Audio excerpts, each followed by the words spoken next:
Aplikasi Bijak Muslim kini bukan sekadar untuk reload prepaid bagi pengguna telco Bijak Muslim sahaja, tetapi boleh digunakan untuk mencarum takaful Bijak Muslim, memperoleh komisen dari khidmat reload untuk telco-telco lain, serta membuat bayaran postpaid dan bil utility anda dan orang lain.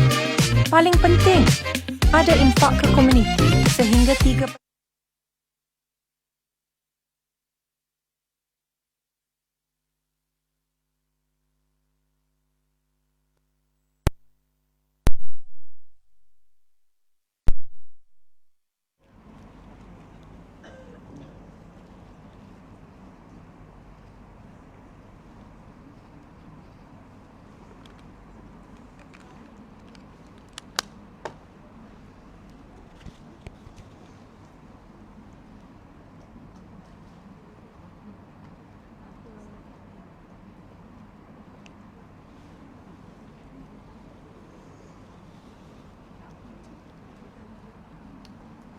Voice amplifier mode.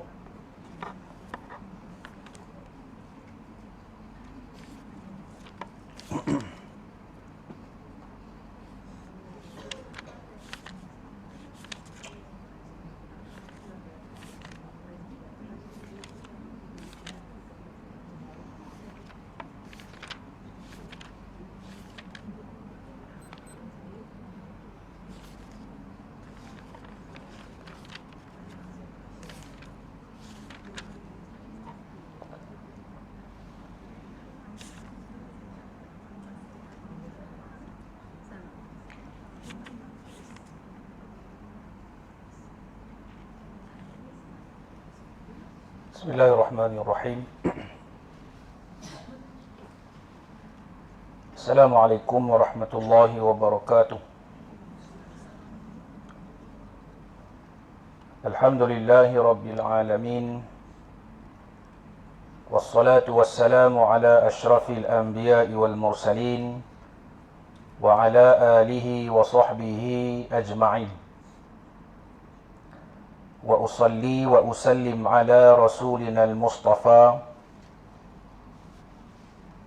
محمد ابن عبد الله رسول الله صلى الله عليه وسلم وبلغ الرسالة وأدى الأمانة ونصح الأمة وجاهد في الله حق جهاده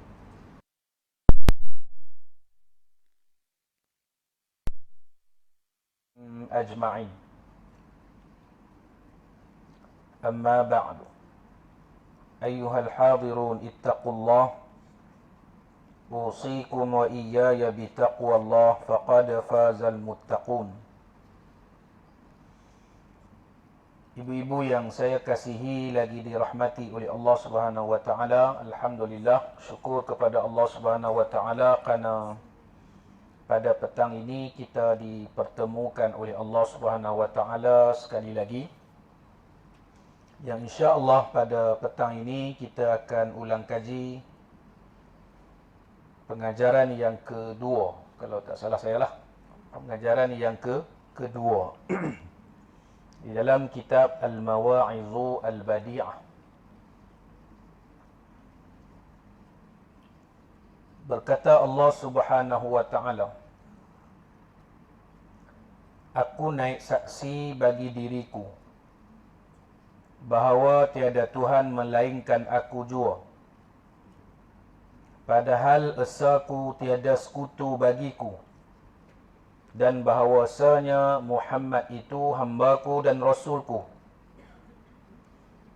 dan barang siapa tiada redha ia akan segala hukumku, dan tiada sabar ia atas segala balaku, dan tiada syukur ia akan segala nikmatku, dan tiada memadai ia dengan pemberianku. Maka keluarkanlah oleh kamu daripada bumiku dan langitku, maka tuntut oleh kamu akan Tuhan yang lain daripada aku. Ibu-ibu, pada petang ni kita akan bincang ataupun kita akan ulang kaji berkaitan satu peringatan daripada Allah Subhanahu wa taala. sebelum Allah memperingatkan kita, Allah menguatkan lagi keyakinan dan penyaksian kita. Iaitulah Allah kata, kan, tiada Tuhan yang disembah melainkan Allah. Allah menyatakan, aku ni Tuhan. Tiada Tuhan yang layak disembah melainkan Allah. Tuhan yang esa. Tiada dua. Hanyalah satu. Tuhan tak ada anak. Sebagaimana setengah pengikut, kan, manusia yang menyatakan, kan, Tuhan ni ada anak. Kita orang Islam, orang yang beriman, yakin, beriktiqad dengan iktiqad yang jazam bahawasanya Allah itu esa, tidak ada anak dan tidak diperanakkan. Dan Allah juga menyatakan bahawa sesungguhnya Nabi Muhammad itu adalah hamba Allah dan juga Rasul yang diutuskan oleh Allah. Yang ni tak ada siapa boleh sangkalah bila mana Allah kata Nabi Muhammad tu sebagai Rasul, utusan Allah, tak ada siapa boleh kata, bukan kot, salah kot, tak boleh. Kan? Kerana Allah lah yang menyatakan bahawa Nabi itu adalah Rasul yang diutuskan olehnya. Setelah Allah mengingatkan benda tu, lalu Allah Subhanahu Wa Taala menyatakan bahawa barang siapa tiada redha ia akan segala hukumku, hukum-hukum Allah yang telah Allah tetapkan, kan, dalam Al-Quran dan juga hadis Nabi SAW, siapa yang tak suka, bukan siapa yang tak mau buat. Allah guna siapa yang tak redha. Apa maksud redha ni? Contoh, kan, ibu-ibu sekalian, macam ni nak bagi faham. Redha ni kita tunjukkan dengan perbuatan kita. Contohnya yang mudahnya saya buat contoh macam ni. Ada satu kedai yang kedai makan ni, ada satu kedai makan ni ataupun kedai runcit. Saya cerita, saya buat contoh kedai makan dulu. Ada satu kedai makan, dia adakan karaoke. Adakan karaoke di kedai tu. Kita tak pergi kedai tu. Kerana apa? Kita tidak redha dengan aktiviti yang ada. Bukan kita tak redha dengan makanan yang dia sediakan. Kita tidak redha dengan aktiviti yang dia buat di kedai dia. Maka kita tak pergi makan. Dan itu tanda tak pergi kita tu sebab kita tak redha. Tapi kalau kita pergi, hal keadaan kita dah tahu dah aktiviti kedai dia macam tu. Kan, ada karaoke-nya, ada duduk macam-macam lah, kan, serabut. Kita pergi, bermakna walaupun kita jawab tak redha, kepergian kita ke situ tu adalah perbuatan yang menunjukkan redha. Walaupun mulut kita jawab tak redha. Faham tak? Tu kena fahamnya tu. Kan? Maka Allah gunakan perkataan redha. Siapa yang tak redha dengan hukum-hukumku. Kita tidak menyatakan kita tak redha dengan hukum Allah. Kita tak kata dengan mulut kita. Kita tidak mengeluarkan kenyataan kata sebenarnya aku tak suka hukum ni. Kita tak kata macam tu. Perbuatan kita tidak mahu melaksanakan apa yang Allah suruh itu yang menyebabkan kita dah termasuk di kalangan hamba Allah yang tidak meredai hukum Allah. Faham tak? Jadi kalau macam tu, kita kena faham betul-betul ni. Kita tak maulah jadi hamba Allah yang tidak redha dengan segala hukum yang Allah telah tetapkan. Semua hukum. Semua hukum. Contohnya Allah kata kalau orang perempuan nak kena keluar rumah tutup aurat, yang boleh tunjuk, yang boleh buka, yang boleh ditengok oleh lelaki yang bukan ajnabi, hanyalah muka dan ni ya. Itu saja yang boleh dilihat oleh orang lelaki yang bukan mahram kita. Masa nak keluar rumah, itu Allah izinkan. Tiba-tiba kita keluar, naik motor, nak pergi beli sayur di kedai Abang Din, di Simpang 3 tu. Kan? Itu pakai baju t-shirt saja. Pakai baju t-shirt saja.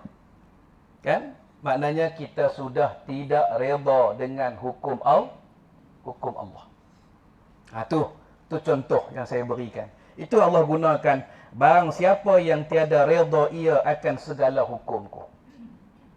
Kan? Kalau Allah kata siapa yang dia kata dia tak suka, dia tu senang lah. Tak ada siapa yang kata tak suka. Betul tak? Tak ada siapa yang akan kata hukum Allah ni dia tak suka kalau orang Islam. Melainkan orang bukan Islam lah. Tapi Allah tak guna perkataan tu. Allah guna perkataan barang siapa yang tidak redha. Dia melibatkan dengan perbuatan. Walaupun mulut tak kata aku tak redha, tapi bila perbuatan menyanggahi arahan Allah, kamu telah termasuk dalam kalangan hamba Allah yang tidak redha dengan hukum yang telah ditetapkan oleh Allah Subhanahu Wa Taala. Begitu. Dan tidak sabar ia atas segala balaku. Kan, bila Allah buat mai ujian, Allah buat mai bala, tak sabar dia.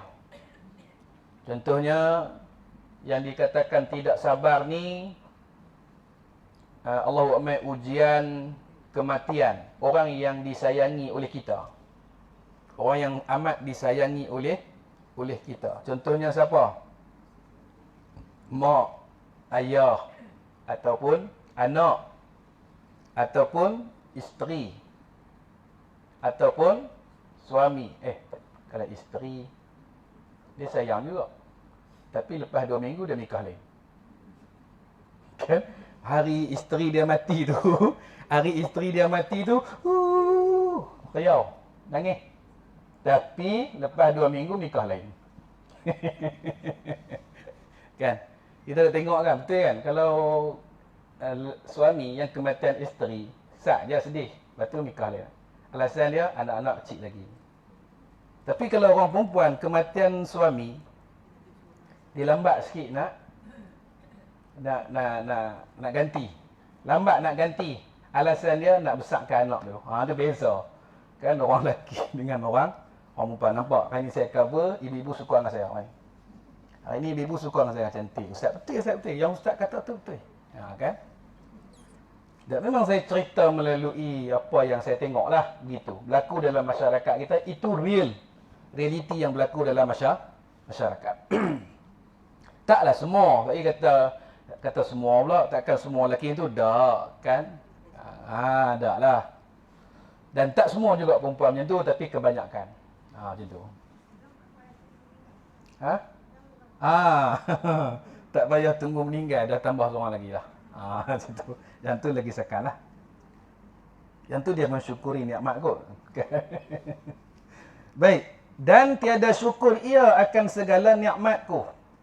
Maksud kata dia tidak mensyukuri nikmat Allah ni bukan daripada apa yang dia nyatakan pada lidah dia ataupun mulut dia, bukan.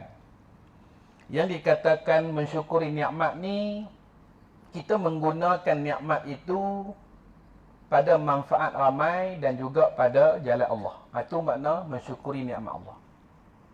Faham tak?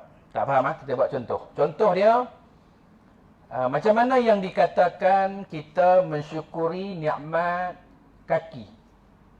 Kaki yang Allah bagi ni, macam mana kita nak dikatakan hamba Allah yang mensyukuri nikmat kaki?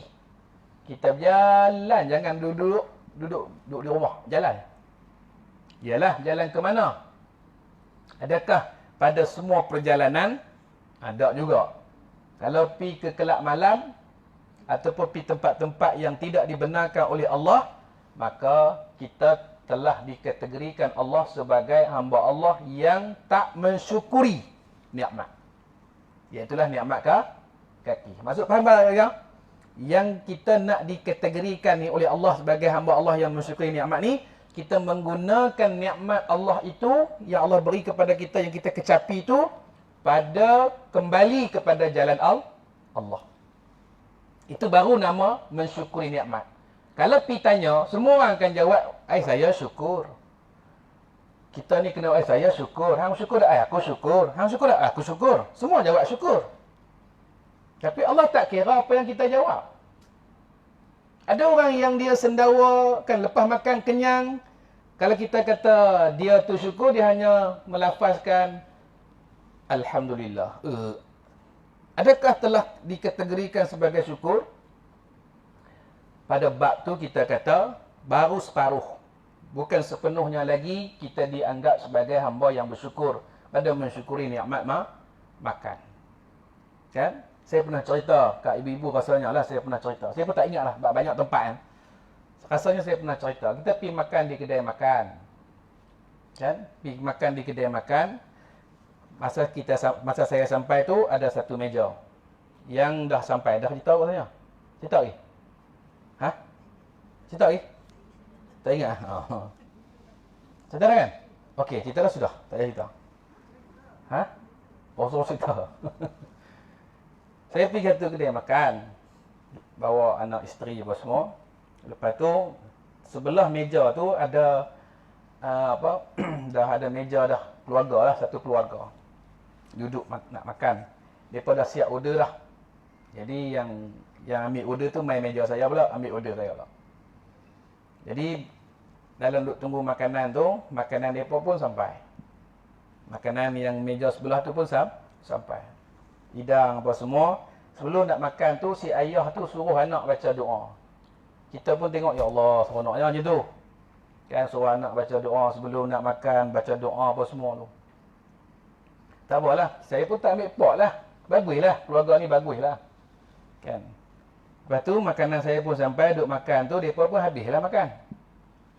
Dengar bunyi sendawa. Kan sendawa, kenyang lah. Lepas tu dengar bunyi Alhamdulillah. Kita pun sejuk hati lah dengar, Masya Allah. Hebatlah keluarga macam ni, hebat. Kita pun teruslah makan. Bila mereka pun nak balik dah. Elok nak balik, nak kena pergi bayar dulu, bukan boleh balik terus. Jadi si ayah tadi ni bangkit nak pergi bayar kat kaunter. Tengok-tengok masa dia bangkit jalan nak pergi ke tempat kaunter nak bayar tu, pakai seluar pendek. Baru nampak pakai seluar pendek. Saya kata Allah, tangi yang masih belum sempurna kefahaman dia. Tanda kita bersyukur ni apa dia? Bagus nak makan tadi, baca doa, kita kenyang, kita melafazkan Alhamdulillah, tanda kita menzahirkan kesyukuran kita. Kan? Dia kata syukur dalam keadaan zahir dan syukur dalam keadaan batin ni apa dia?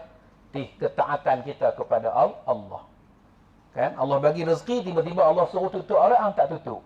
Maka kita masih lagi hamba yang belum bersyukur. Faham sekalian? Faham tak? Begitu. Tu. Boleh saya ceritain tu? Takut ibu kata, ustaz jangan kata korang. Tak, saya tak sebut nama siapa. Kan? Cerita yang saya cerita tu untuk kita mengambil pengajaran. Begitu. Dan tiada memadai ia dengan pemberianku. Ada orang yang rasa tak cukup dengan Allah bagi? Ada. Kan? Dan siapa lah aku ni hidup susah, duk salahkan Allah pula. Dia tak tanya Allah lah, dia tanya tu secara umum. Kenapa aku hidup macam ni? Kenapa aku hidup susah? Dia tanya macam tu. Tanya siapa? Yang bagi rezeki ni siapa? Kan? Tu.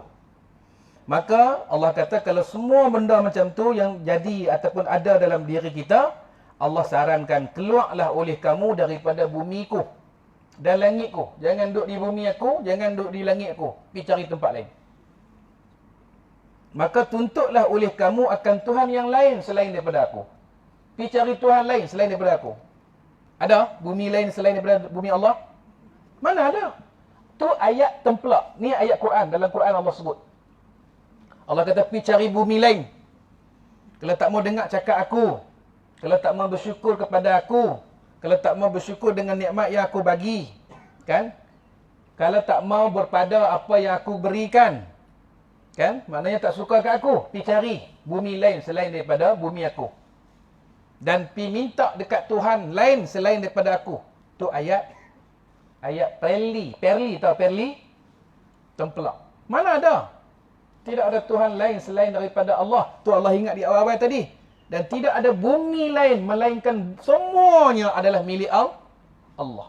Langit, bumi, alam cakrawala, semuanya milik Allah. Nak pergi duduk tak mana kita? Ni yang ketegak sangat ni. Kan? Dah kata ketegak. Yang ketegak sangat ni. Tak mahu nak dengar perintah Allah ni. Pergilah cari Tuhan lain. Pergi cari tempat lain selain daripada tempat Allah. Pergi cari. Yang nak keluar rumah tak mau pakai stokin, berapa kali orang ulang dah ni. Kan? Tu ketegak tak? Ketegak lah. Orang Kedah kata ketegak ni degil lah, degil. Degil. Dia bukan degil tau, dia bebal kot. Ha? Ha? Deblek ah. Deblek. Saya tak kenal lah runah tu. Tapi faham lah kot orang Jawa tu. Baik. Dan barang siapa berpagi-pagi ia padahal ia berduka cita akan dunia, maka seolah-olah ia marah akan daku. Dia tak puas hati dengan takdir yang terjadi pada diri dia. Pagi-pagi buta lagi dah. Dia tak puas hati dah. Contohnya bangkit-bangkit nak pergi kerja, tayar kereta pecah. Marah dah, tak tahu marah siapa. Kan? Padahal kereta tu dia bawa malam tadi. Pagi tu pecah, dia marah. Marah siapa? Kan? Dia marah pula. Pasal apa lah masa ni lah nak pecah pun. Kan? Siapa yang bagi pecah tu? Kan? Dia marah ke Allah. Maka Allah kata, kalau macam tu keadaan, seolah-olah dia marah kepada aku. Sebab semua kejadian yang berlaku, takdir baik ataupun buruk, ianya daripada Allah. Kita kena terima dengan lapang dada. Kalau benda tu benda yang musibah, maka kita pun kata, Alhamdulillah. Mungkin ada musibah yang lagi besar yang cuba Allah halang supaya kena kita. Maka Allah hadirkan macam ni. Contohnya tayar pancit. Mungkin kalau tayar tak pancit, kita bertembung dengan lori sana. Allah nak halang benda tu. Mungkin. Kan kita tak tahu benda tu. Itu semua ketentuan Allah. Sebab tu kita nak bagi faham benda tu. Mungkin musibah yang lagi besar yang cuba Allah nak halang kita kena. Maka Allah datangkan musibah yang kecil ni. Maka terimalah dengan lapang dada. Waktu tu dia tak terfikir lah. Tapi kalau orang yang mengaji dia faham ni, insya-Allah. Kan? InsyaAllah. Ni bukan minta pada ibu-ibu saja. Saya yang duk mengajar ni pun nak kena macam tu juga. Lagi saya haram. Kan? Duk maki pula. Aku nak pergi kelas ni. Aku nak pergi kuliah ni. Tayar pecah pula. Bukanlah. Maknanya bukan nak tuntut ibu saja. Termasuk dengan saya pun kena memahami benda tu. Hakikatnya yang kita marah itu bukanlah kita marah sesiapa, marah diri kita bukan, kita sedang marah Allah Subhanahu. Walaupun kita, aku bukan marah Allah, aku marah diri aku. Kan? Ada orang tu kan. Dia kata hang ni sebenarnya marah siapa ni? Hang marah Allah ni. Dah, aku marah diri aku. Amboi. Kan ayat tu ada kan? Dia kata aku bukan salah siapa-siapa, aku salah diri aku. Kan? Dah kalau hang tahu salah, hang takkan buat. Betul tak? Kalau hang tahu benda tu akan jadi macam tu, hang takkan buat salah tu. Sebenarnya, hakikat hang nak marah tu bukan diri hang. Walaupun hang jawab salah diri hang, hang sedang memarahi Allah. Kerana itu takdir daripada Allah.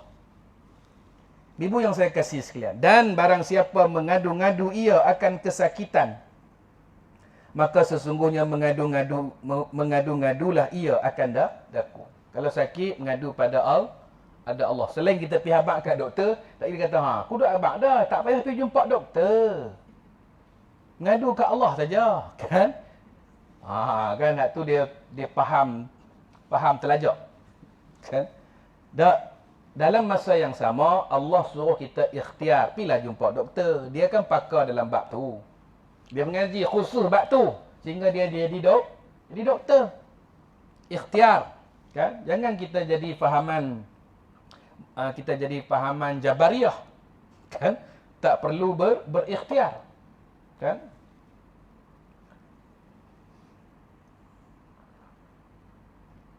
Mengadulah kepada Allah. Kita banyak mengadu kat Facebook. Kita banyak mengadu kat TikTok. Buka live kamera tu, duk itu.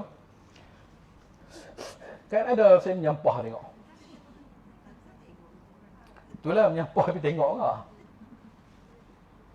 Riau kan menangis kan buat sedih. Hari ni sedih. Hari ni tak dapat nak menyediakan sarapan pagi kepada suami. Alah. Baguslah dia sedih tu kerana dia tak dapat nak khidmat kepada sang suami. Bagus. Tapi tak perlulah hang nak buat ria-ria dalam live tu kan. Orang main tengok pula tengok sedih. Allah kesiannya sedih. Boleh saya tolong?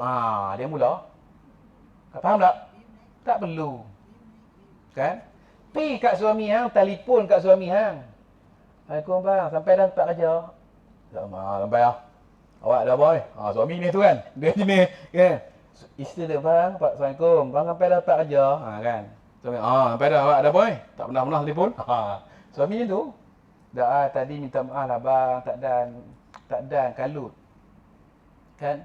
Bangun terlewat, lepas tu baju pun tak serika lagi, duk serika baju tu tak dan nak sedia sarapan kat bang, minta maaf bang. Macam tu patutnya. Ni kat suami tak pergi minta maaf, duk buat macam tu. Tak boleh. Masa hang pilih dia tu, hang tak tengok dia garang. Kan? Bila dah jadi suami, pandailah. Sebab suami saya garang tu, saya mengadu ke orang lain. Alah. Kenapa hang tak pilih orang lain dulu? Masa nak jadi suami hang, hang tak garang. Itulah kan. Tak mau dengar. Nabi kata nak cari suami ni, memang Nabi letak dalam hadis tu rupanya. Lepas tu harta, lepas tu keturunan. Yang keempat barulah agama. Tapi tak baca habis hadis tu. Kan ujung tu yang keempat barulah agamanya. Tapi yang terbaiknya pilihlah yang ada tu Nabi kata yang terbaiknya pilihlah yang ada agama. Maknanya hak nombor 4 tu sebenarnya nombor satu. Berdasarkan konteks hadis tu, hak nombor 4 tu lah sebenarnya nombor 1. Pilih muka. Dia masa tu dia minat muka jangan Jamal Abdillah. Contohlah dia minat gila dengan Jamal Abdillah. Jadi dia nak cari pun muka tu sibih-sibih. Tahu sibih-sibih? Irah-irah Jamal Abdillah. Kan? Jadi itulah fokus dia. Fokus dia. Tak kira lah yang lain ni. Hak lain ni kurang pun tak apalah. Yang penting ada irah-irah. Maka dapatlah dia irah-irah tadi. Hak lain tak tengok bila jadi suami keluar habis perangai sebenar. Masa sebelum tu, ya Allah, boleh jadi malaikat. Macam anak kita lah, anak dara kita balik bakal. Bakal suami dia, tunjuk kat kita. Mai tu, ya Allah, sampai tangan kita pun dia nak salam, punya nak tunjuk bagus. Kan? Tangan kita sebagai mak ni, bakal mak bukan mak lagi. Tangan kita pun dia nak salam, cium. Kita pun, Allah bagusnya dalam hati ni. Allah bagusnya. Bagus apa? Mana boleh salam lagi? Yang kita pergi kata bagus buat apa? Tak bagus lah tu. Kan? Tak bagus. Kalau dia main, cik, apa bang? Cik sihat sini. Bagus. Nampak dia tak mau nak salam kan? Kotlah bakal mak mentua tu tak reti ingat kan? Mak mentua main nak salam kan? Dia pun, tu bagus. Mak tu tak bagus. Ni tak. Kita tak hulak tapi dia hulak. Kita pun terkejut. Faham tak? Betul tak? Ada tak kadang-kadang itu? Kita tahu dah kita tak boleh salam dengan dia ni. Tapi kawan hulak, kita pun terkejut. Hulak juga. Ada tak? Jangan buat main. Kalau kita jenis tudung besar ni, tudung labuh ni, boleh tak terkejut? Tudung tu labuh. Bolehlah salam. Walaupun yang tu dibahaskan pada bab yang lain. Kan? Bolehlah terkejut tergempak kalau tudung tu labuh. Kalau tudung tu kecil macam ni. Tu agama suruh tudung tu besar. Ya cuma tudung suruh Allah suruh, Nabi suruh melabuhkan, melepasi dada. Antara hikmah dia itulah. Kan? Sebab ada kita akan bergaul dengan orang yang jenis tak faham ni. Dia abang ipar kita, maknanya suami kepada kak kita. Bolehkah salam dengan kita? Tak boleh, tapi dia tak erti. Dia salam juga. Kita pun tak apalah adik-adik, abang-abang. Tak boleh. Walaupun nama abang tapi ipar. Kalau kak kita mati, dia boleh nikah kita tak? Boleh. Maka tak boleh salam. Walaupun abang ipar. Macam tu.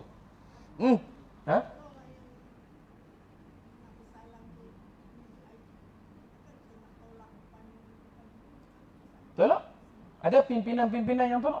Tapi ada pimpinan yang orang tak mau salam pun dia ulung. Ada agak itu. Kan? Boleh je, boleh. Itu atas kita lah. Ada je orang besar. Kan? Dan orang zaman sekarang ni faham. Dah faham dah. Cuma kita je kadang-kadang orang tak ulur tangan ni, kita yang suruh dulu nak salam. Begitu. Ibu-ibu yang saya kasih sekalian, kita duduk kampung ni senang nak jaga sikit lah. Kita tak berkawan dengan orang besar-besar. Kan kita tak berkawan dengan orang besar-besar. Jadi senanglah jaga. Cuma ada lagi kita tengok dalam masyarakat kita, hak duk mengaji pun kadang-kadang jadi juga. Kan? Mai hari raya, kan? Salam. No, minta maaf lah no, kosong-kosong. Kosong-kosong apa dosa ni? Tak kosong-kosong dosa. Faham tak ibu sekalian? Tu. Dia dosa, kita dosa. Badan. Dia tak kosong-kosong.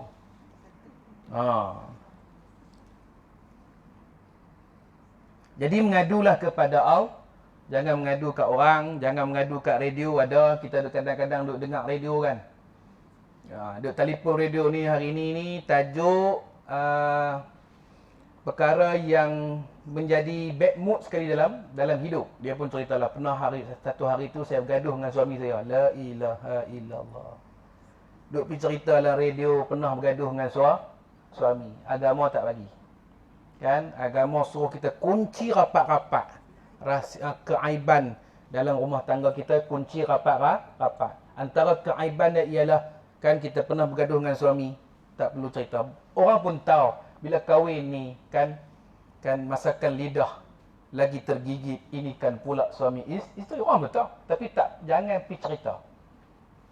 Jangan cerita gitu.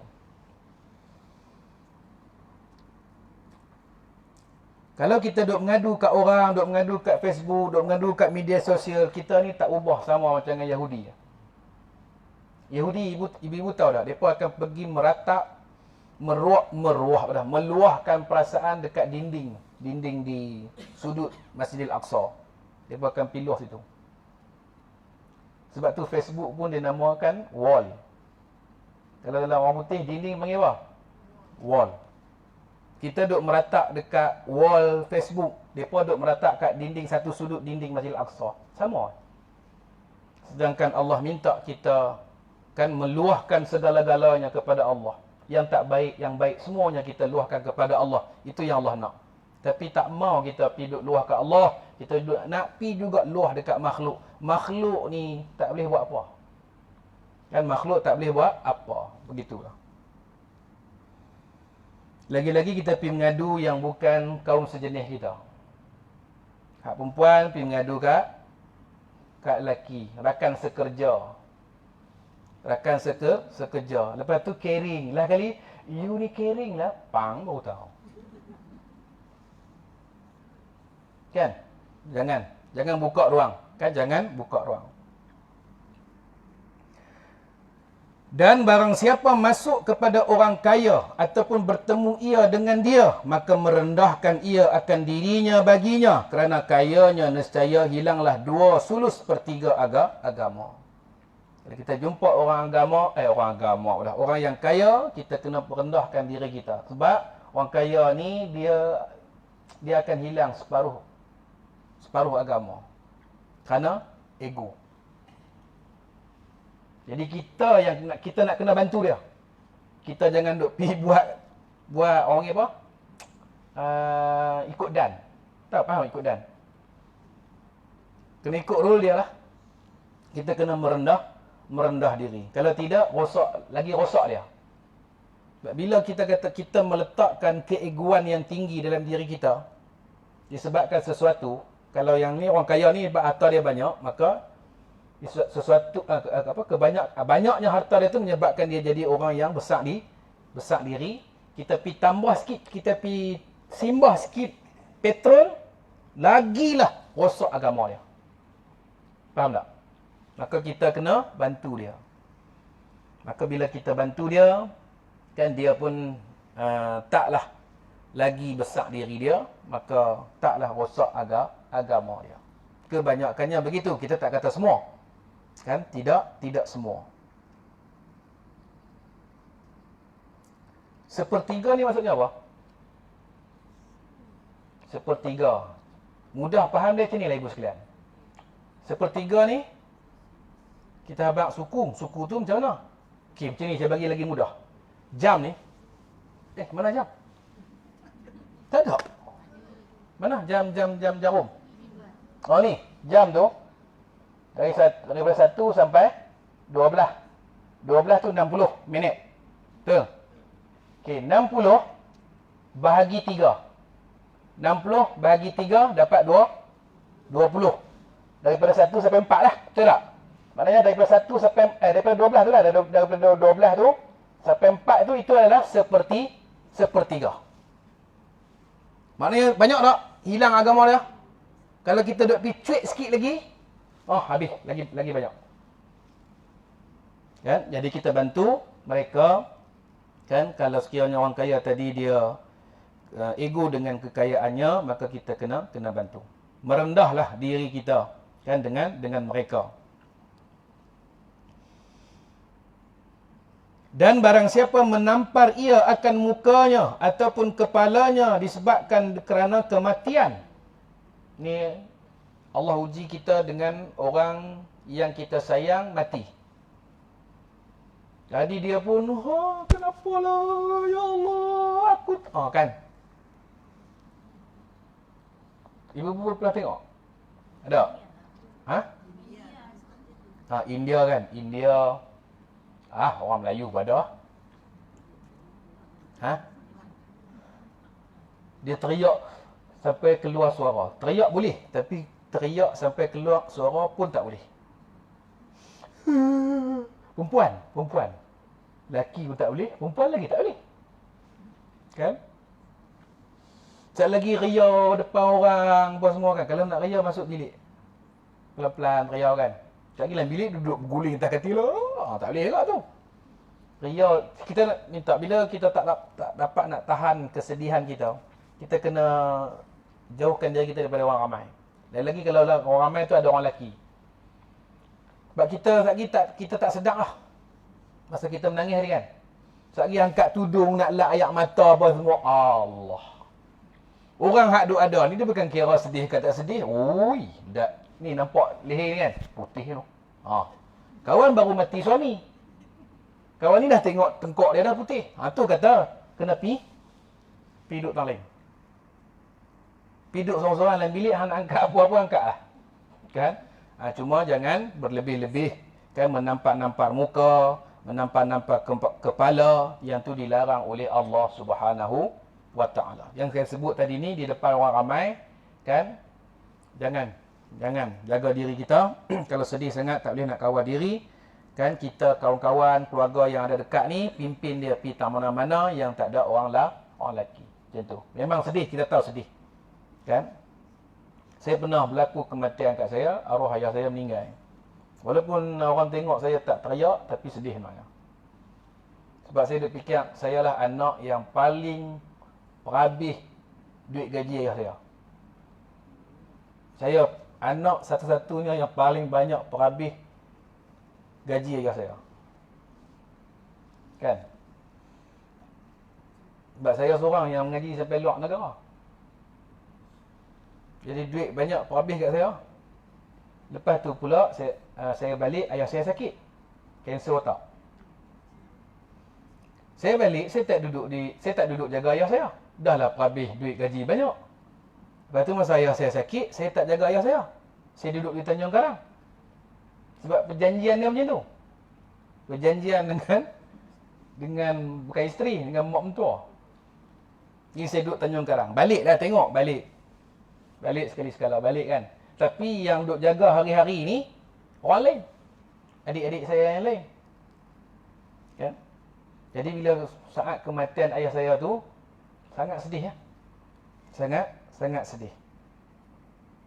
Cuma kita kawal kesedihan kita tu supaya kalau kita nampak terlebih, hak lain-lain tu lagi ya. Kalau kita mengaji sampai ke luar negara, kan, balik mai bila berlaku ujian macam tu kita pun terlajak, maka hak lain yang tak mengaji sangat ni lagi sakat. Jadi kita cuba kawan. Sedih boleh, tapi para ulama kata menangis pun kalau tak tampak-tampak pun menangis sehingga mengeluarkan suara juga dilarang. Macam tu. Nangis setakat macam tu tak apalah. Ni bunyi seorang lelaki lah sebab saya lelaki. Ibu-ibu itu kan. Dilarang juga macam tu. Maka seolah-olah ia mengambil ia akan lembing, membunuh ia akan daku dengan dia. Allah kata siapa yang buat perangai macam tu, seolah-olah dia ambil lembing nak tombak Allah ataupun nak lembing Allah. Jangan buat macam tu. Dan barang siapa memecah ia akan kayu atas kubur mayat, maka seolah-olah meruntuh ia akan pintu Kaabahku dengan tangannya. Kan ada zaman dulu yang jenis gali kubur. Kan gali kubur, lepas tu ambil apa tau dekat mayat. Kain kapan ke apa tau lah. Kan minyak dagu pun dah lah. Macam tu lah. Saya pun tak erti kan. Sebab saya hidup pun zaman milenium. Kan? Ibu-ibu lah hidup zaman dulu. Kan ada kan? Amalan sesat tu kan? Ada kan? Contohnya dulu kan masa tahun 2000, masa saya mula-mula sampai 2008. Saya sampai di Tanjung Karang ni, ada satu kematian ibu meninggal ketika melahirkan. Meninggal semasa melahirkan. Lepas tu ada orang malam-malam ni malam tahun 2008, maksudnya 2008 2009 itulah. Malam-malam ni bercahaya dekat kubur. Mereka pasang lampu dan ada orang duduk baca Quran. Saya kata pasal apa kematian lain tak ada baca Quran pun ni ada baca Quran. Dia pun jawab ni kematian kematian bersalin. Saya pun tertanya-tanya lah kematian bersalin kan. Saya kata awak pasal apa kalau kematian bersalin? Dia ada golongan yang duk buat amalan ni kalau mati bersalin ni yang tu yang lepas nak sangat. Jadi kita hantarlah budak. Bukan jaga saja, kita hantarlah untuk baca Quran sekali. Macam tu. Itu yang dijawab kepada saya. Kan? Saya pun kaji, kita pun carilah juga. Pasal apa? Kan cari. Adalah yang menyatakan begitu. Kan mereka duk cari. Dia lagi mustajab. Kalau perempuan mati bersalin ni, minyak tu lagi mustajab. Wallahualam. Saya pun tak pasti. Kan? Kita tak duduk di bidang tu kan. Bidang tu kan kesesatan tu. Kita tak tahu sangatlah. Tapi dalam pengamalan masyarakat secara umumnya ada tak ada? Jadi Allah tak benarkan buat macam tu. Kan tak benarkan buat macam tu. Siapa yang pergi buat macam tu seolah-olah dia meruntuhkan Kaabah.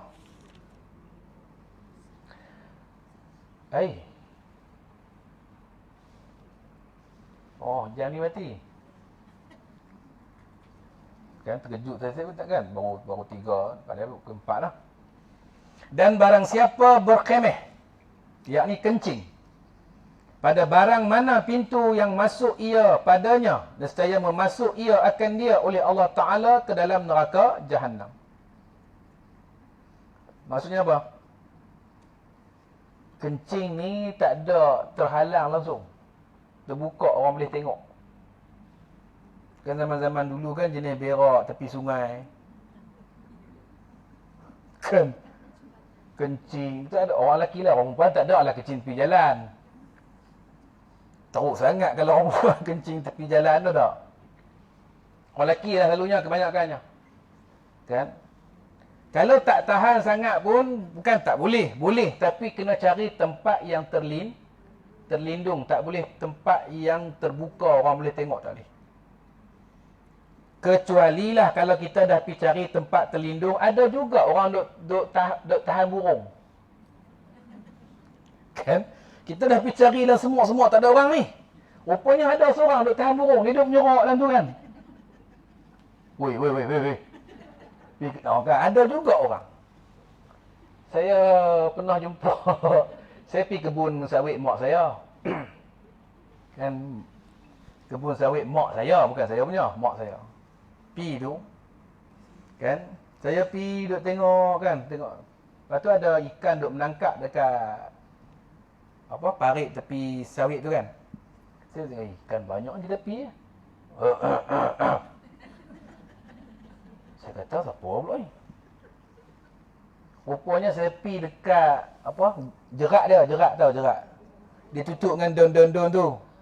Oh. Dia duduk senorak sana. Saya pi dekat dengan jerak burung dia tu, dia marah. Hai, hang masuk kebun mak aku kot. Kan? Tapi tak apalah kita fahamlah dah dia nak cari rezeki kan. Kita tak kisah. Cumanya nak abang kata, kita tak masa kita main tu tak sedap tak nampak dia duduk dekat tu. Dia pun pakai dengan daun-daun juga ni.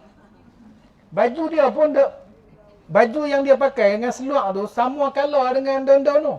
Amboi. Kan? Kita tak perasan.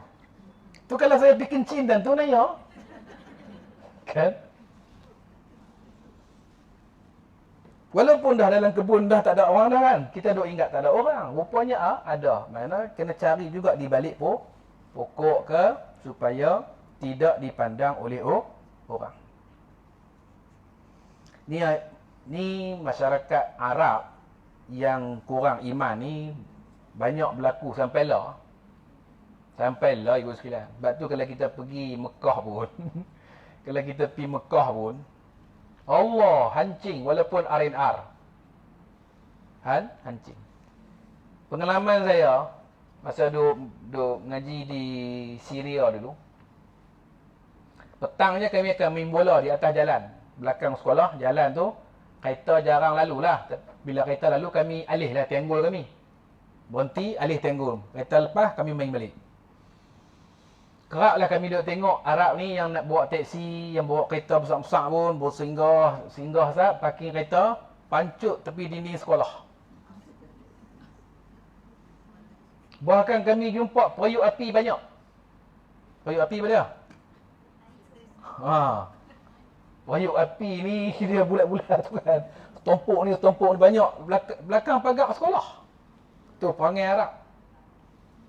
Kan, jadi kita ni agama kita menganjurkan agama yang bersih dan menganjurkan umatnya juga bersih. Tapi ada juga kepala masam macam tu. Kan yang tu tak faham lah tu. Orang Melayu kita ni sebab malunya tu tinggi. Alhamdulillah lah dekat situ selamat. Kan malu tu tinggi. Orang lain ni depa malu tu kurang.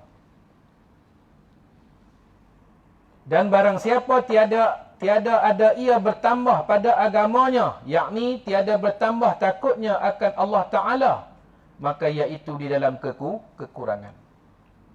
Siapa yang tak ada bertambah dalam mentaati agama ataupun dia tak ada semakin takut kepada Allah, maka dia dalam kekurangan. Bila kekurangan ni maknanya tak cukup bekalan akhirat. Jadi kita kena faham macam ni ibu sekalian. Kita ni kena jadi seorang manusia yang setiap hari bertambah ketaatan kita kepada agama. Setiap hari kena bertambah. Sebab Nabi kata tak boleh hari ni berkurangan dengan hari sebelum, tak boleh. Hari ni mesti lebih baik daripada hari semalam ataupun kemarin.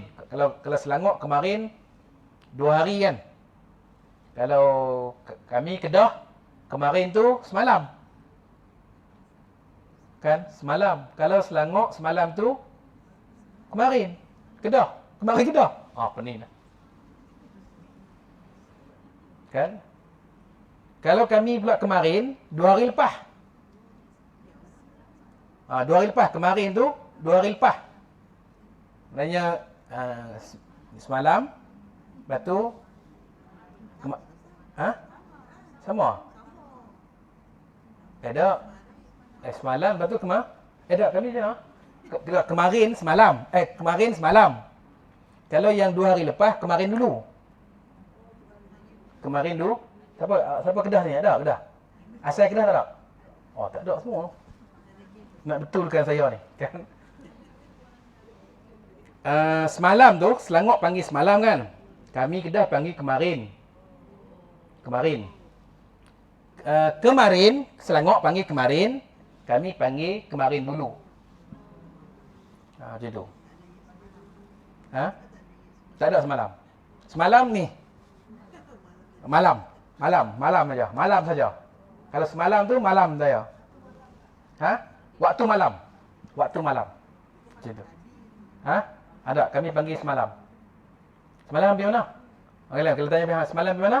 Maknanya waktu maghrib, selepas maghrib ke atas tu pergi mana? Itulah. Bukan tanya yang macam tu. Maknanya malam. Semalam tu malam. Nampak? Kami guna betul. Malam lah. Betul, ada orang kata bahasa Kedah ni dia ahsan fil alam. Yang paling terbaik dalam dunia. Kan? Bahasa Kedah. Kan? Tak. Di kalangan kami ya. Dan kami kan dulu masa belajar dulu, kan ada Terengganu, ada Selangor, ada kawan Selangor, ada Kelantan, ada. Kata bahasa yang paling dekat dengan Dewan Bahasa Kedah. Kan? Dia ahsan fil alam, dia melawak, bergurau sama-sama kami lah. Macam tu. Tapi betul ya? Baik. Maknanya kita kena usaha untuk menambah baik diri kita. Dari sudut ketaatan kepada agama dan semakin kita takut kepada Allah. Semakin takut pada Allah ni bukan semakin jauh. Macam kita takut dengan makhluk, membuatkan kita semakin jauh. Betul tak? Kita takut dengan rimau. Adakah kita makin dekat dengan dia? Tak, kita makin jauh. Jadi takut kepada Allah ni bukan macam kita takut dengan makhluk. Takut dengan hantu raya. Kadang bukan hantu pun, pokok besar je. Oh, tak berani dia lalu kot pokok besar. Kan? Itu takut dengan makhluk. Takut dengan Allah ni semakin dekat. Semakin dekat ni kita rasa semakin dekat ni semakin kita melaksanakan banyak perintah Allah. Itu semakin dekat. Semakin banyak kita buat perintah Allah, semakin dekatlah kita dengan Allah. Begitu. Dan barang siapa ada ia di dalam kekurangan, maka mati itu terlebih baik baginya. Nampak kasar tak? Siapa yang tak ada berubah-ubah diri dia dan semakin kurang, eloknya matilah. Macam tu bahasa dia. Ni kitab kan?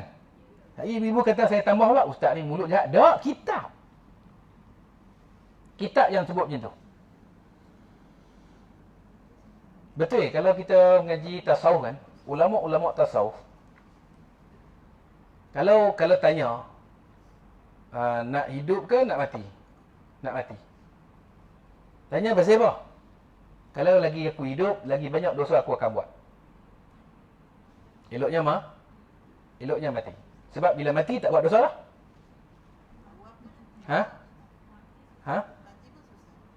Macam mana? Mereka tu dah memang tasawuf, ahli sufi. Ahli orang yang amal ibadat. Orang yang selalu tekun dalam beramal ibadat ni pun, kan? Mereka ni tak buat lah macam kita ni, lok-lak ni. Macam saya lah, lok-lak. Lok-lak tak lok-lak? Lok-lak ni tak senonoh. Ada hari bagus, kan? Ada hari kan? Ada hari tak guna sekupang. Tak guna 10 sen. Itulah pasal kan. Tak sedap dia kena tak guna sekupang. Maknanya sekupang ni kalau seduit 10 sen 10 sen berapa? RM1. Sekupang tak? Sekupang. Seduit. Seduit. Sekupang tu pandailah. Tak guna seduit. Tu. Tak guna seduit. Seduit tu 1 sen. Macam mana? Ada Kedah. Ada Kedah panggil seduit. Seduit ni 1 sen. 1 sen.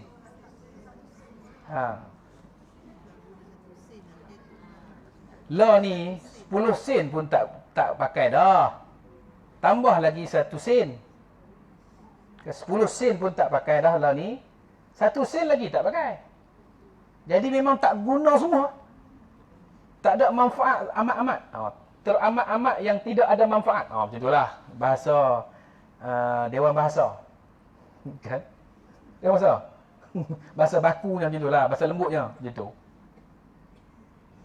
Maka mati itu terlebih baik baginya, dan barang siapa mengamalkan ia akan ilmu yang telah mengetahui ia, nescaya memberi akan dia oleh Allah Taala, Allah Subhanahu Wa Taala akan ilmu yang tiada mengetahui ia. Kalau dia belajar dan dia mengamalkan ilmu yang dia pelajari, kan, Allah akan kurniakan kefahaman-kefahaman yang ia tak jangka. Bukan ilmu pelik-pelik tak. Ilmu agama juga, ilmu berkaitan dengan kehidupan hukum hakam yang orang lain tak faham-faham, dia dah, alhamdulillah faham dah, dia dah. Contohnya mengaji ilmu Quran lah. Ilmu Quran, ngaji ni tak faham-faham. Macam mana berlakunya hukum tajwid dalam Quran ni, dia tak faham-faham. Ngaji daripada anak dara sampai cucu 14. Tak faham-faham. Yalah, dia mengaji pun tak istiqamah. Kadang-kadang pi, kadang-kadang tak pi. Tapi mengaji dah juga, tak faham. Kan? Kita nak kena buat carta, gambar rajah dekat whiteboard tu. Ni berlakunya hukum macam ni. Kita buat ayat Quran. Walan tarda ankal yahudu walan nasr. Tulis. Walan ta. Pasal apa kat sini nak kena baca wala, tak baca walan. Kita kena baca wala sini sebab ada nun mati. Selepas nun mati tu ada huruf ta. Kita pun buat dalam hukum tajwid yang berkaitan dengan bacaan Quran kita ni, dia ada hukum nun mati dan tanwin. Nun mati, bila jumpa nun mati, di situ akan berlaku hukum. Hukum ni apa dia? Terbahagi kepada 4. Kita bagi 4 je tu, prak macam tu. Ikhfa haqiqi, izhar halqi, iqla, idgham. Idgham pula pecah pada 2. Ma'al gunnah dengan bila gunnah. Ni nak cari nun, selepas tu ada ta. Nak cari ta ni duduk tak mana? Dalam 4 hukum atau 5 hukum ni tak mana ta tu duduk? Dia tak faham-faham. Kan? Dia tak faham-faham. Tak faham-faham. Lah kali tak faham tu duk pulun juga nak bagi faham, tak apalah juga. Tak faham, berhenti terus. Tak faham. Malah aku ngaji dah tak faham-faham. Tak boleh.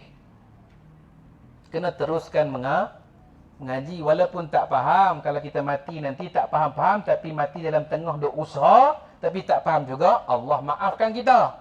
Tapi kalau dah berhenti dekat jalan, tak faham, berhenti dekat jalan dah, maknanya kita dah putus asa dah. Banyak lagi kesalahan yang kita tak baiki, yang kita tak bersungguh untuk nak baiki. Maka ketika itu Allah tak maafkan kita. Tapi ada orang yang kan, faham dah. Sekali je faham dah. Ada tu, kak tu seorang. Dekat-dekat kampung ni lah.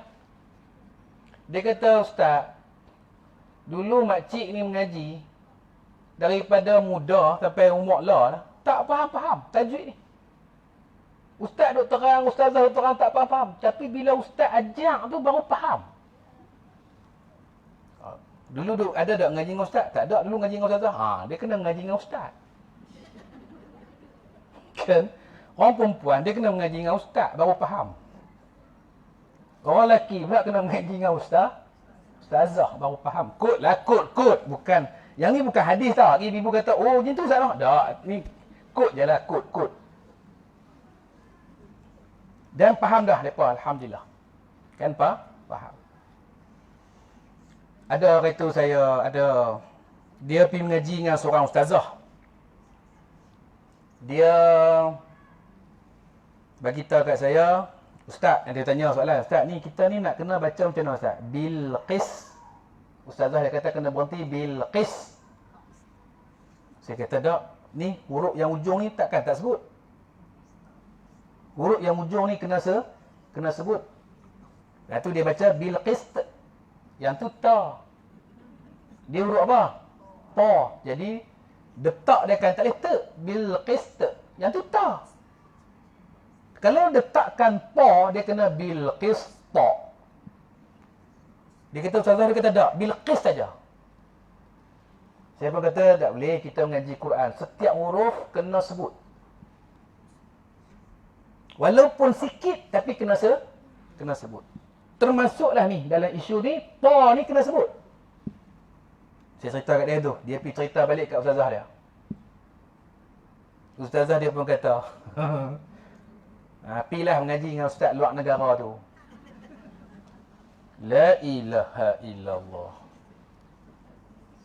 Tak mengaji luar negara pun, ibu-ibu kalau tak mengaji luar negara pun, ilmu dia begitu. Semua huruf-huruf dalam Al-Quran tu kita wajib menyebutnya. Walaupun sedikit. Contohnya, huruf yang tu kira, sebab dia sifat dia besar, sebab tu kita sebut dia Bilqis ta. Ada orang masih lagi Bilqis ta. Yang tu ta. Dia kena Bilqis ta. Macam tu. Contohnya dalam surah Al-Mulk. Kan? Surah Al-Mulk. Tu perkataan apa? Ayat apa?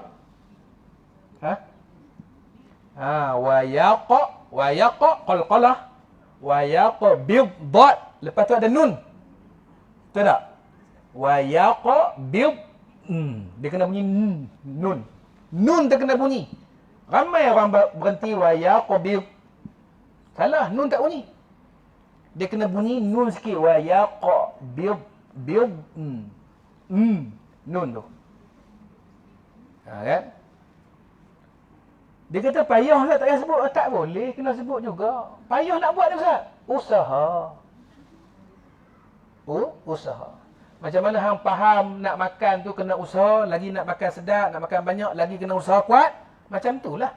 Kalau nak berjaya dalam baca Quran, dalam ibadat apapun, mestilah kena usaha kuat. Begitu.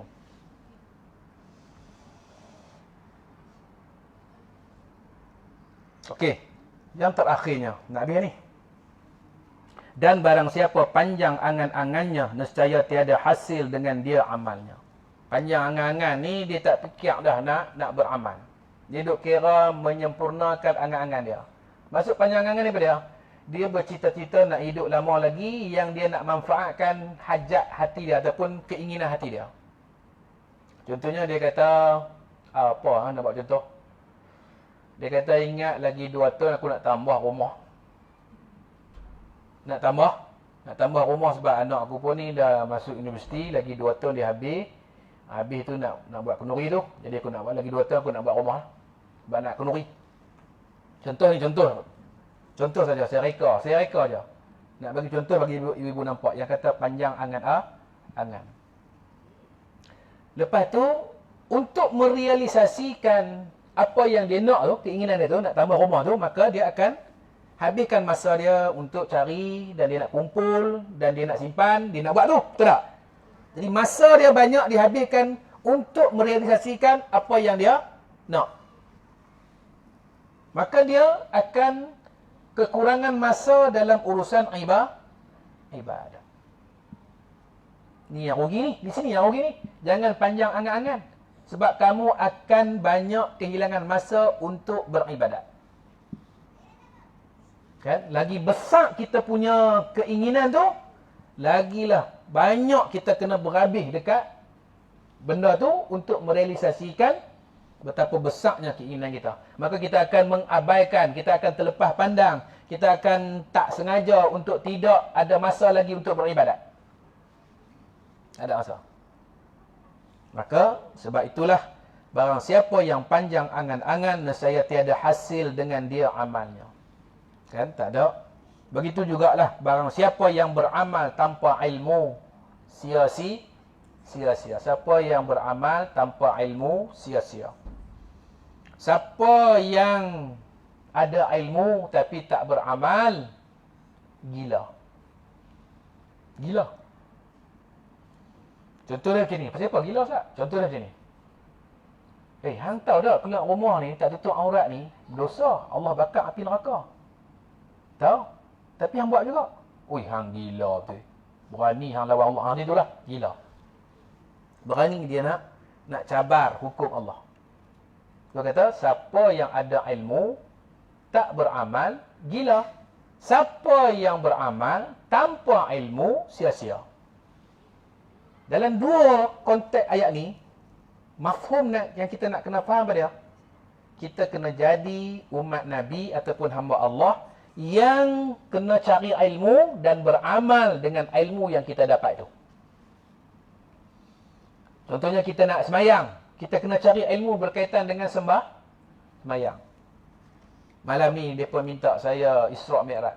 Ustaz, kita tutup kitab semayang tu Ustaz, kita cerita Isra' Mi'raj. Sama. Isra' Mi'raj pun akan berkait dengan semayang. Kan? Saya kata ni sama je. Kalau Isra' Mi'raj tu pun kan cerita semayang juga. Sebab peristiwa Isra' al-Mi'raj tu, asas kefahaman yang kita boleh faham ialah Allah nak anugerahkan solat. Dia kata, tak apalah, tapi lebih pada Isra' Mi'raj. Semayang. Kan? Malah ni dia minta tangguh kuliah kitab Muniyatul Musalli, cerita pasal Isra' Mi'raj. Saya kata, Masya Allah boleh. Tak ajar dia nak buram mereka. Ha? Kan? Tu, kita nak semayang, maka kena belajar pasal semayang. Kita nak puasa, kena belajar pasal puasa. Tak boleh main puasa. Ramai kita tengok ni. Saya kembali masuk kuliah di Masjid Seri Tiram. 24 bulan ni. Jom, ada kamera. Ada kan? Dah keluar kan? Tahun, setelah berapa tahun lah? Setelah berapa tahun saya dicutikan? 5 tahun lah. 5 tahun mungkin lah. Dan tahun ni mereka kembali panggil untuk sambung kitab yang sama. Mula-mula ibu-ibu baca kitab tu maghrib baca dulu. Kitab Muniyatul Musalli tu maghrib baca dulu. Masjid ni juga maghrib baca dulu. Ayah-ayah baca dulu. Muslimin. Dah juga ayah-ayah, ibu-ibu ada juga kan maghrib kan. Tapi ibu-ibu meneruskan, tapi maghrib di tawakuf sekejap. Saya punya tu, bagi saya rehat sekejap. Kan? Dan kembali start pada 2026. InsyaAllah Sabtu minggu keempat setiap bulan. Sabtu minggu keempat setiap bulan. Bulan ni jatuh 24 hari bulan lah. Kan 24 hari bulan. Kita akan baca kitab Muniyatul Musalli. Kitab yang kita baca itulah berkaitan dengan solat. Itu inisiatif masjid nak bagi lagi faham anak qaryah Masjid Seri Tiram Jaya ni. Alhamdulillah, itu inisiatif yang sangat baik. Jadi insyaAllah kan, kita akan bantu semampu boleh kan, terdaya takat mana ilmu ada, kita akan bantu insyaAllah. Kan? Dia habis dekat tu? Ke 4 lebih? Habis dekat tu.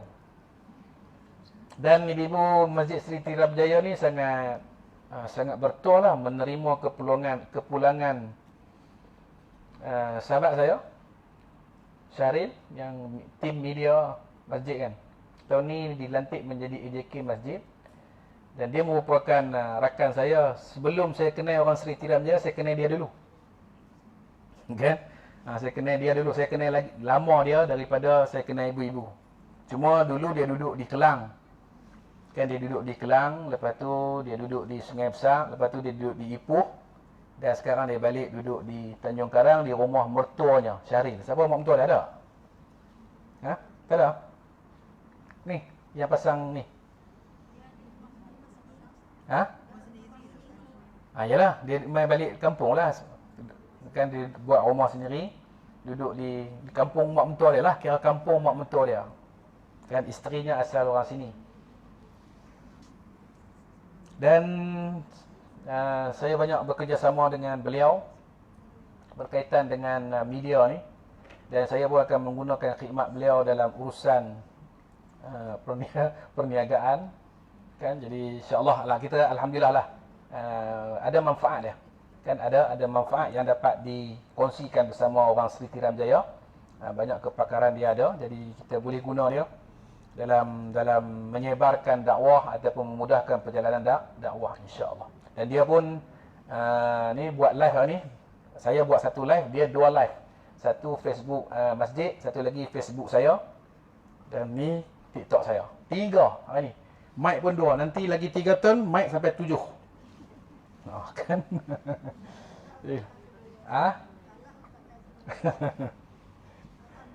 Okey, sekadar itulah temuan kita pada petang ni. InsyaAllah kita akan jumpa pada selepas raya. Kita akan jumpa selepas. Bulan depan, minggu pertama, 2 hari bulan saya terbang ke Tanah Suci. 2 hari bulan 2 saya terbang ke Tanah Suci. Saya balik 14 hari bulan. 18 dah puasa. 18 tu hari Selasa, minggu ketiga lah tu. Kalau tak puasa lagi, esoknya ataupun hari Khamis, hari Rabu, hari Selasa, hari Rabu apa bulan? 18 18. Kalau puasa 19 hari Khamis, kelas kita ada. Ataupun takutnya saya ada di Kedah waktu tu. Sebab saya selalunya satu Ramadan saya akan puasa sehari dengan mak saya. Sahur dan berbuka puasa dengan mak. Dan saya akan balik sini sebab sepanjang puasa saya takkan boleh balik lah. Jadi selalunya setiap tahun saya akan balik sehari sebelum puasa. Saya akan puasa 1 hari dengan mak saya dan buka puasa. Mungkin saya takut saya tak ada. Kan saya tak ada di Tanjung Karang. Jadi saya rasa jumpa lepas raya. Lepas raya kan lepas Syawal. Dia 2 perkara yang berbeza tu. Lepas raya dengan lepas Syawal kan. Lepas Syawal ni kira habis Syawal. Rasanya macam lepas Syawal ni. Anak sekolah kafar tu dah masuk lama. Kita tak masuk-masuk ni. Kan? Cuti lama sangat sampai habis Syawal. Terpulang lah. Saya follow saya. Saya kata aja tapi saya follow. Kan, kalau mula lepas Syawal pun saya ikut. Kan? Kalau mula lepas raya pun saya follow. Kan? InsyaAllah kita akan jumpa lagi pada pertemuan yang akan datang. Jadi kalau tak jumpa dah sampai lepas raya, saya ucap selamat menyambut Ramadan. Tu dia. Kan? Selamat menyambut Ramadan dan selamat Hari Raya. Sekali kita jamak kan? Dan ibu-ibu kalau itu nanti insyaAllah kita akan jumpa lah kot. Bulan Ramadan pun kita akan jumpa kot insyaAllah. Mungkin saya main semalam ataupun 2 malam. Kita akan jumpa. Ataupun kalau masjid jemput lah. Kalau masjid tak jemput, saya tak main lah. Ataupun saya main tumpang semayang saja. Kan? Jadi bulan puasa tak ada kan? Bulan puasa kita cuti. Kerana nak masak. Kan? Nak masak juadah berbuka puasa. Jadi kita cuti lah sepanjang Ramadan. Dan kita akan jumpa nanti insyaAllah. Selepas daripada Syawal. InsyaAllah. Jadi ibu sekalian saya nak minta. Doakan saya. Untuk terbang penerbangan yang pertama saya tahun 2026 ni pada 2 hari bulan 2 2026 balik 14 hari bulan 2 2026 bersama dengan jemaah yang saya akan pimpin. Jadi doakan saya dan juga jemaah diberikan kesihatan yang baik, dilancarkan segala perjalanan dan urusan, dan Allah kurniakan kepada kami umrah yang mabrurah, umrah yang maqbulah. Kan ada pagi tadi pun saya ada tegur juga di Sungai Sirih. Saya kata kalau umrah ni orang tak panggil umrah yang mabrur, orang panggil umrah yang mabrurah. Haji saja, haji mabrur. Betul lah. Haji mabrur. Umrah orang tak panggil umrah mabrur, orang panggil umrah yang mabrurah ataupun umrah yang maqbulah. Dia tak boleh makbul. Umrah makbul noh, dah umrah yang maqbulah. Dia ada ta marbutah. Sebab umrah ejaan dia ain mim ra ta, ta marbutah. Maka perkataan selepas dia mestilah ada ta marbutah. Jadi mabrur kita tambah jadi mabrurah. Kalau haji mabrur. Sebab ejaan haji dia alif lam jim ha jim. Kan? Hajim. Hajim ya? Apa banyak yang huruf. Alif lam ha jim. Kan al-hajj. Maka kita tambah perkataan selepas dia pun tak perlu ta lah. Mabrur. Kan ni perkataan tu mabrur. Macam tu. Betul lah tu. Cuma yang tak betulnya orang panggil umrah mabrur. Tu tak betul. Tapi tak berdosa lah, tak berdosa. Kan? Cuma tak betul dari sudut bahasa. Baik, sekadar tu yang baik datang daripada Allah, yang tak baik semuanya datang daripada kelemahan dan kekurangan ilmu yang ada pada saya. Saya minta ampun pada Allah, saya minta maaf pada semua. Aqulu qawli hadza wa astaghfirullahal azim li wa lakum. Assalamualaikum warahmatullahi wabarakatuh. Ibu sekalian. Last. Ibu kalau ibu-ibu nak join. Ni plastik ni. Join edaran makanan di kota Mekah. Kalau ibu-ibu nak join lah. Kan? Yang dah bagi kat kelas-kelas lain tak payah. Ha? Boleh lah, masih saja. Saya guna plastik kalau ibu-ibu nak join. Sebab kita kalau boleh, kita tak maulah yang ramai-ramai main nak ambil tu, tengok bungkusan dah habis dah. Jadi kita nak banyak. Kalau nak banyak tu, kita buka pada ibu-ibu yang kalau nak. Sebab ada orang bagi beberapa ratus kat saya kata, suruh edang. Saya kata takat bagi 300 nak beli makanan, dapat berapa bungkus? Yang beratok dekat 100-200 orang. Jadi kita nak kalau boleh tu ada 200-300 bungkus, 500 bungkus lagi bagus. Kan? Satu bungkus tu, satu portion tu, kalau rial 10 rial, kalau ringgit tu dalam 11 ringgit lebih. Kan? Ataupun 11 ringgit ataupun 11 ringgit macam tu. Dia bagilah nak bagi berapa pun. InsyaAllah kita akan edarkan di kota Mekah nanti insyaAllah. Wallahualam. Assalamualaikum warahmatullahi wabarakatuh.